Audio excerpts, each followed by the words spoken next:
great to have you here. I really want to thank you for accepting this new idea, this new project. And I would like you to tell more about this year that have been through. We're almost December, almost New Year. So just tell me about more of this year, the upcoming year, how things are going. Well, it has been an absolute monster of a year. 2020, I think, has blindsided all of us. If you could imagine 1 year ago, this is where we'd be. It's wild.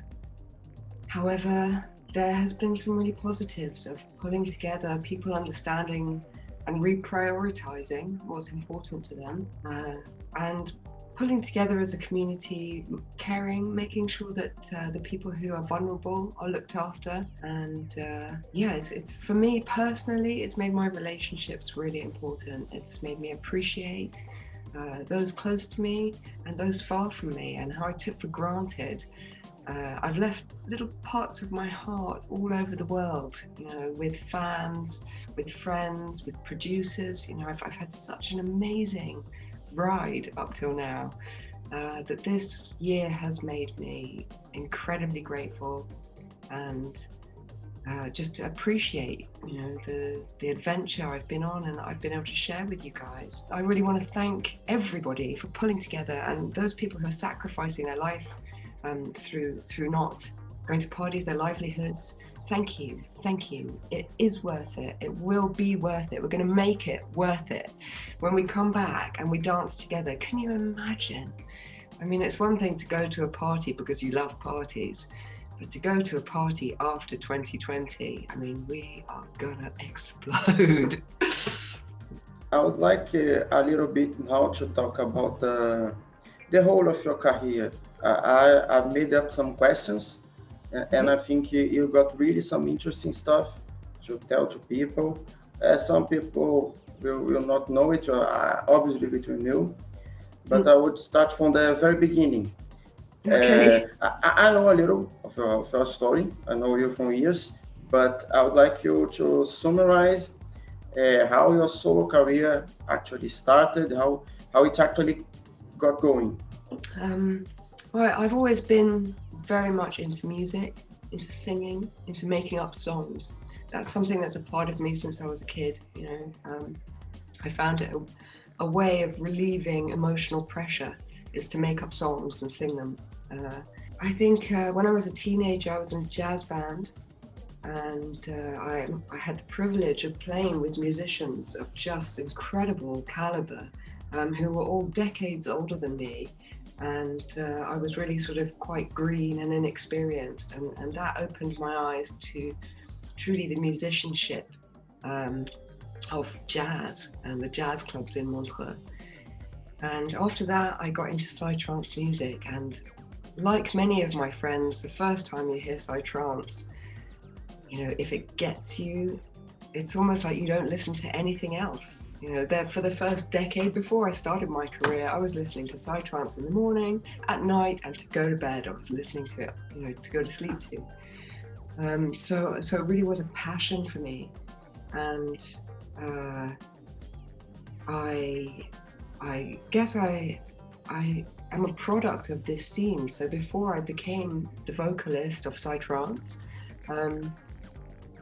I was created. I was very much a punter. I was paying for my tickets. I had my favorite bands. Right in the beginning, there was Coxbox, Extreme, Hallucinogen, Delta. I had so many fantastic acts. Total Eclipse. Really with distinct sounds that became the soundtrack to my life. That became, really changed the way I felt about things. So it became a real passion for me, and I started following the sound. And to me, that's the sound of love, because it's what you love, and it's what we love. It's what brings us together. And then a chance encounter. I met by chance Simon Posford from Spongel, and that is like two worlds colliding, because perhaps it was my destiny. When I was at university, I studied performing arts, music and drama. And one of the performance pieces I did was set to Spongel music. and it created a world inside my imagination for me. And I really thought when I heard that music, I heard Rumors of Vapors, this track in 2000, oh, I can't remember what year it was, no, in the 90s, sorry. I heard this track on a collab. You realize a lot of people wasn't even born there. Wow, yeah. And for me, when I first got into psytrance, it's like I was already like knew there was already a generation before me, you know, the main guys. So when I come and people in Brazil say to me, play old school, I think that's wonderful. But to me, old school is at least 10 years before I started, you know. Old school, it's like Goa psychedelic, you know. Yeah. Before they split into full on, and you know, there was a big split. Matsuri as well, Matsuri Records, they started doing fantastic original stuff on their own that was eclectic and electronic, but not necessarily psytrance. You went from jazz, and then you start changing music from jazz to more psychedelic music, I can say. Very much, yeah. And so when I got into psytrance, it was very much, you don't sing on psytrance. It's like a rule. You know, I would be with my friends kind of off our faces, you know, gone out for the night, gone completely mental, come back and I'd be like, oh, it's that track. And I start humming and they look at me and go, no, Michele, you don't sing on psytrance. So yeah, I feel like I have a lot to be responsible for, because you know, the purists, it's like you should be using samples from crazy movies, stuff that makes people excited when they find it, you know. But I wanted to get into the party for free. So, you know, for me, the vocal angle was being able to get into the party and not have to buy my ticket. Simon gave me the opportunity to work with Spangle, and that is like getting your first car as a Ferrari. You know, it's like, where do you go from there? You know, it was like landing in a fantasy world of the musicians of the highest caliber, of the imagination of Hajaham. You know, it's like, it was a fantasy. For who don't know, Spangle is Michele Adamson's band with Simon for Hajaham and others. I must clear that up. It's not my band. It's really not my band. It's I'm in the band. You know, I'm the singer. It's like just Simon's band. Simon, yeah, it's their baby, their concept, their creation, you know, and these guys are my heroes. You know, from the beginning, I'm just amazed at the beauty and the soul in their music. You know, for them to create something that sounds so magical and human and inspiring using machines, you know, it was wild for me. I really love Spangle too. Oh, it's grown as well. So it started off with Simon and Raja, these two guys creating magic, two wizards, you know, and then they started adding musicians, and now we're 20 years down the line. We've just done this performance in Red Rocks, where I think the entourage, you know, including the crew and the people involved in the project, was like 70 people. It's like 16 people on stage, you know, it's or more than that, I'm sure. We added brass, we have now a brass section. The Empire Strikes Brass, they're amazing. I never knew trumpets could sound so good.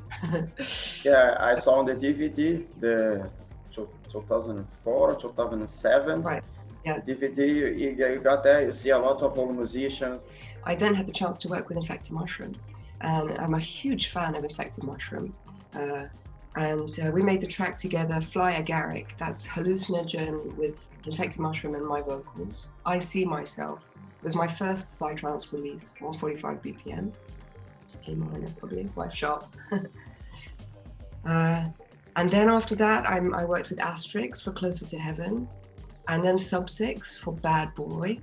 And since then, it's like now I stopped counting, because it was like step, step, step, motorway, freeway, you know, like super So you went from the Spangle band to work with Infected Mushroom, and basically to this point, you work with other artists like Infected Mushroom.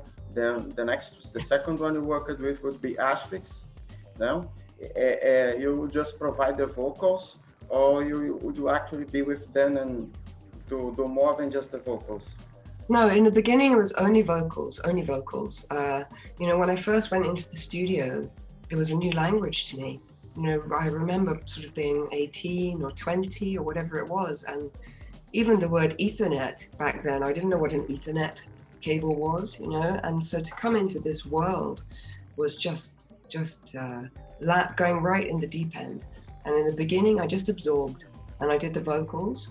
And it wasn't until GMS gave me the chance to use the computer. GMS, like Rick Tam, was the first one I was working with. And, you know, he's a very popular guy. He's very busy. He has a lot of demands on his time. So when we were in the studio, he kept having to go out and deal with other things. And he left me in the studio, and he was just like, go ahead, you know, go on the computer. And so I started to learn about the vocal production, because I already had in my head, you know, how it should sound. And that's a big problem for me also. It's like the difference between what I can hear in my head to the reality of what I'm capable of producing, you know, and I'm sure a lot of producers must feel that. I really hope the technology evolves to the point that we're able to connect with our machines in a much more fluid, telepathic way. Until then, you know, I'm limited very much by my skills. So when I work with people, generally I'm working on the vocals, and they're working on the basis, the structure of the track, the bass, the rhythm, all that kind of thing. It's only in the last, you know, several years that I've started releasing stuff, just my solo productions. So in your solo productions, you mostly focus on working on your vocals, or nowadays you do different stuff? And also, what do you do first? You start doing the beats, start from the beats or listening to the beats, or you think on the vocals, the melodies, and then go on? So generally I start with the kick. Unless I'm doing sort of chill out music or something where the kick might not be regular. If I'm making a dance track, I start with my kick and then possibly the bass or rhythm. But because I come from a much more, you know, my weakness is the beats and the full backbone of the track. This is something I'm developing all the time. So I'll start with just getting a very simple groove going. And then I look for a theme, you know, sort of the pads or some kind of melody that can loop, something that can continue, that can carry and build up your groove. With the vocals, when I'm writing vocals, it's very much three things I need to worry about. I'm writing at the same time the melody, the rhythm, and the words. So it's confusing to me because I'm writing it as I'm making it, you know, and many times I'll make a track and then once it's finished I'll realize how I could have made it better, as many people do, and sometimes in the live I have the opportunity to make it better,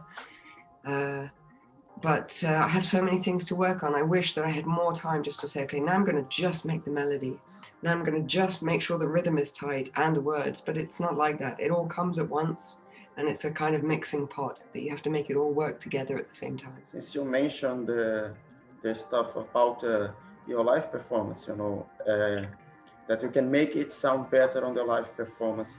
Can you explain how your live performance works? I mean, how you do it, the hardware involved, you know, the softwares involved, the equipment you use. My live show is constantly evolving, and I'm trying to make it the best that I can to bring the best show for you.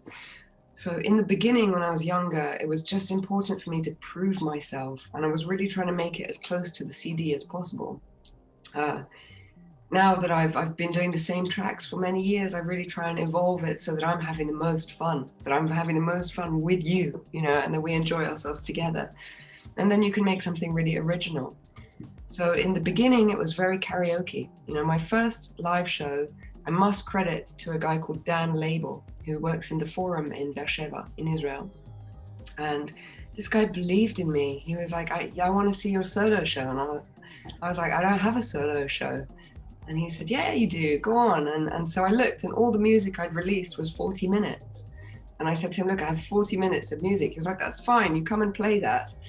And so the first show I did was like 40 minutes of the songs that I'd already released, everything I'd released, back to back off CD. And I was just singing over the top of the vocals were already there. You know, it was very karaoke, and You know, I'm really grateful to Dan for the experience of believing in me, because I was like, no, I don't do that. He was like, yes, you do. And now I do. So now when I work, I have Ableton mostly on live, or I have a pre-mixed backing set so that I can concentrate on doing the vocals live.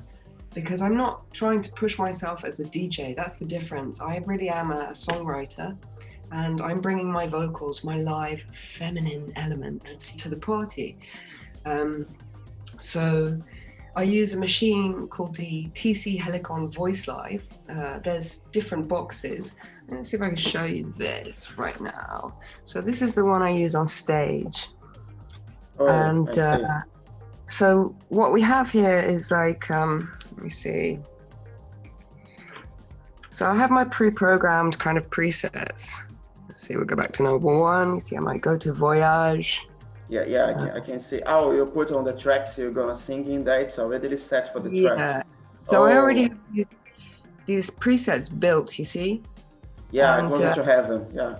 So inside this, I have the ability to make harmonies and to make loops and to do formant shifting and to do gating and to do compression and to do modulation and I mean, it's wild. There's so many effects I can do inside this machine.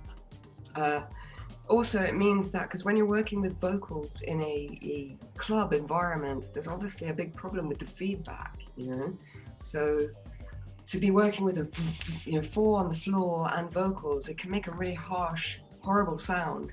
And some kind of box like this, it kind of mitigates all of that. It stops the feedback, it makes the sound really smooth and professional. And yeah, I'm grateful for the tech to exist. So you mostly focus on the vocals and try to do more like a live show than just doing mixing on the track. Yeah. I mean, like, so sometimes like I say, my sets are pre-prepared. Not always, but mostly I'm working on a show that I've built for the party. It can take me months to prepare these shows, you know, to get them exactly right. I'm getting all the parts together and I'm making sure the vocals are taken out so that when I perform, you know, the stuff you're hearing is from the machine. I do DJ sets also, and that's different. You know, you might have a DJ set with a little bit of singing, and then there's much more freedom to work with the crowd. But in my live show, it's very much a dedicated, you know, experience. I'm going to play you the songs that I've written with these other people, and I'm going to make new vocals for you. That's never going to be the same twice. I can handle the sacrifice of my parties, knowing that we're saving lives and we're protecting people. But the sacrifice of live music out of my life, I mean, it's hard, you know? I need to feel music, and you can hear it on your Walkman, you can hear it in the studio, but something about live, you know, the looseness, the humanity, it's just a vibe that you cannot explain on a CD. You can't, it doesn't translate, you have to be there. I kind of agree with you. I'm very fond of live music. The artists I most like are from live music. I really love this kind of stuff. But in there, you mentioned about doing music with Infected Mushroom, that they also perform live music. You mentioned now the collaborations, you've written songs with other people. I have some question about that. What do you consider are the biggest collaboration you've done through the years with other people? And not necessarily the most popular song, but the songs you most like, or that they made a difference for you, or something like that. Oh, interesting. Well, the stuff I have made with Infected changed my life, I think, because that really catapulted me to the public awareness and people approaching me to work with them. So before that, I was like, nobody knew me, and after that, people were like, "Oh, we know you. Come to our studio," which was amazing. The biggest collaboration I have, as far as most popular, is Closer to Heaven. I think that's a hands down. Wherever I go, I think maybe one gig I didn't play it, and at the end there was like a riot. You know, oh, you have to play it. So yeah, I'm really grateful that I've been a part of something that has affected people like that. You know, people have Closer to Heaven tattoos, and we go around the world and they know the words and they sing it to you. Oh, the most amazing gig of my entire life was it last year only? No, with Carnival, basically. It was a Bloco Psytransomnosis in Sao Paulo. And, to be on the trio eléctrico and going down and all the people and singing Closer to Heaven, and they started to sing it back to me. And there was a woman in the window of like a bed shop who jumped on the bed and started dancing, and wow, it was just a magical, magical moment of my life. I am so grateful to everyone who was there. And for other collaborations, Bad Boy, Rahaya, the track I have with Sub 6 was also massive. That really helped me get booked for gigs around the world, because it's very rare for an artist to be booked without an album. And I'd been playing for years before I released my first album also. But that's because the nature is I'm collaborating with these incredible artists. And that's what I say to promoters also, is when you book me, you're getting Sub 6, GMS, Dino, you're getting all these incredible artists in one act. Because I'm standing on the shoulders of giants. And for me, the tracks I most like, and that was the most incredible ones, was the GMS ones. That's the ones I most like. The Sweet Dreams, Music in Me, these ones the ones I most like. Yeah, working with GMS is amazing. Those guys are so cool. Yeah, sadly we lost one of them. Like he's with us, Banzi, Yeah, sadly. He was an incredible guy. I had the chance to talk to him once. He was really, really a nice person.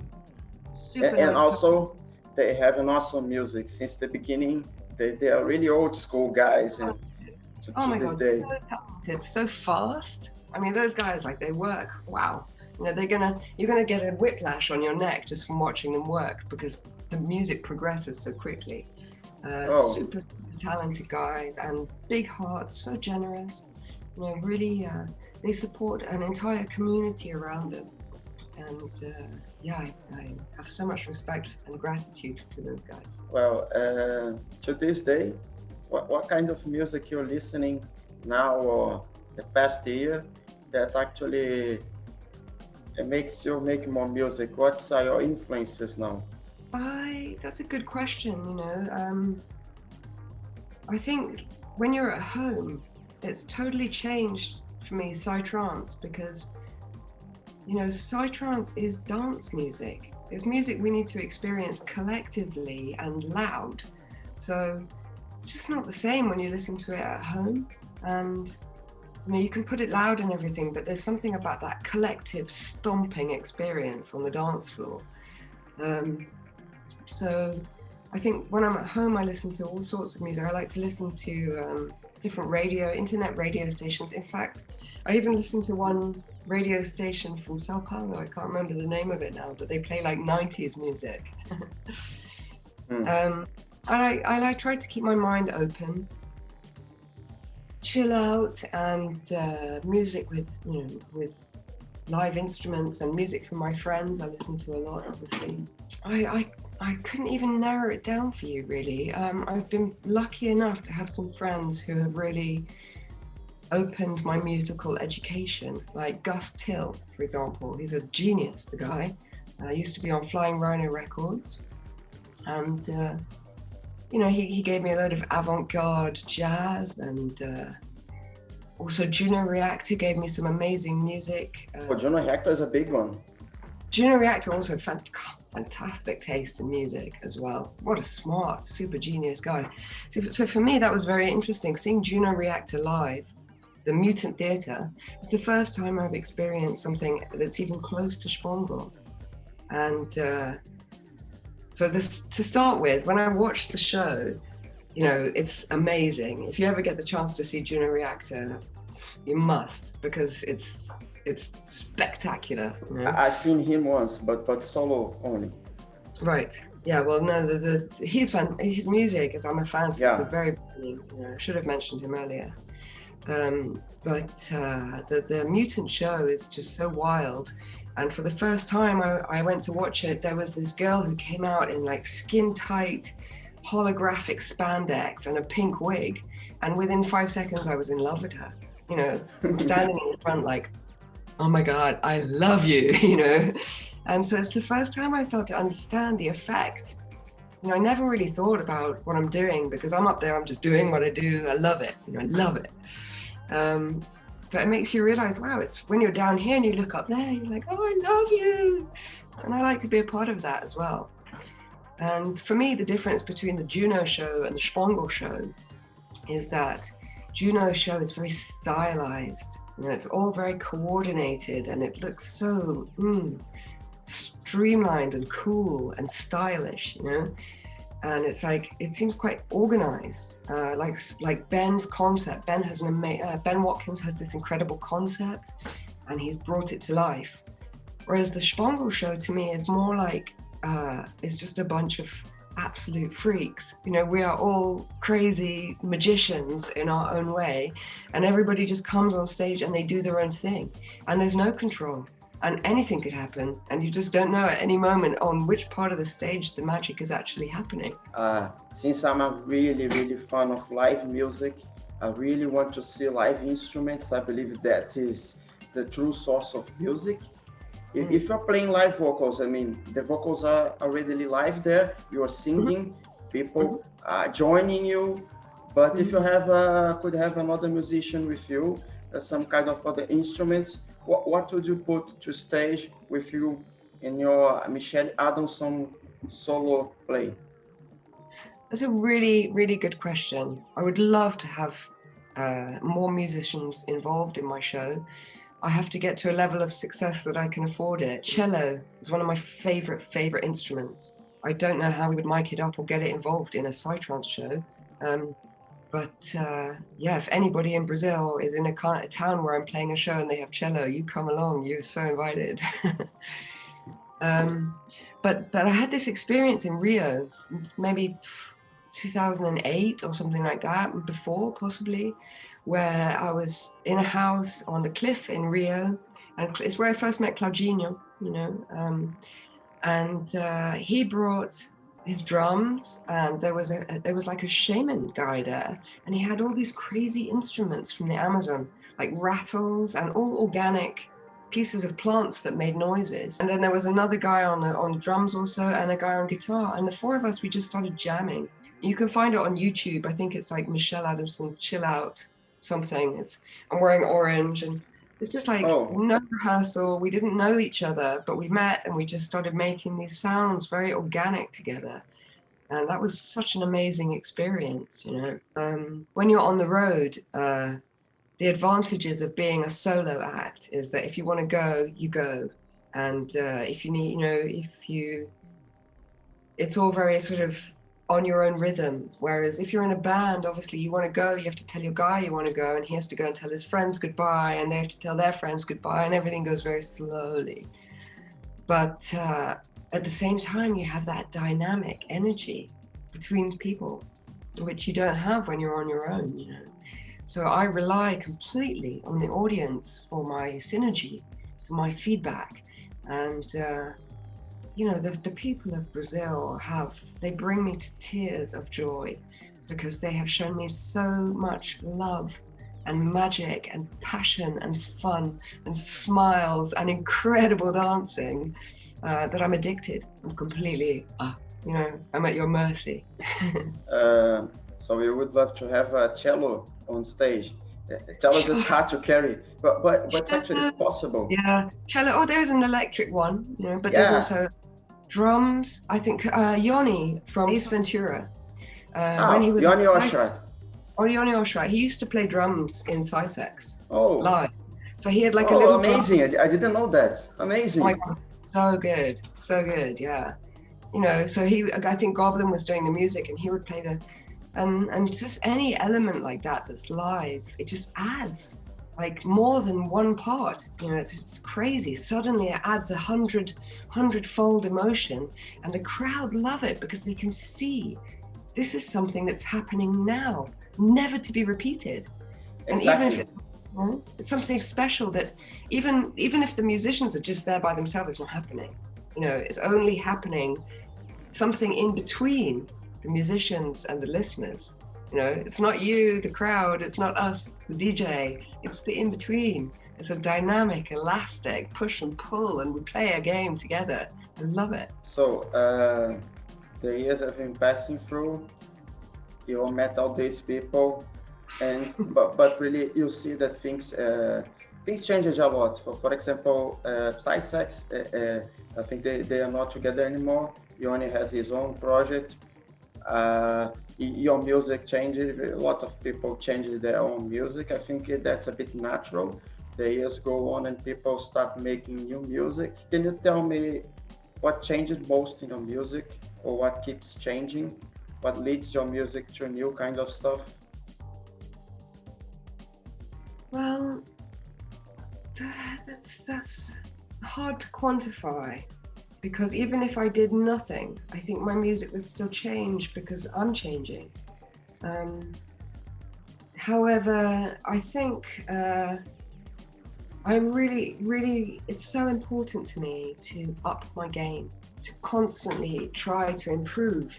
So, you know, the relationship I have with my technology is improving, and my confidence is improving, and just being able to use the voice as a sound, as a synthesizer, and not necessarily like, I'm going to sing you a song and you have to sing the words. So I'm having the opportunity to work with more women, which is really exciting to me. There's one track I want you and your viewers to check out, which is called Palace Out of Time with Gaiazentrix.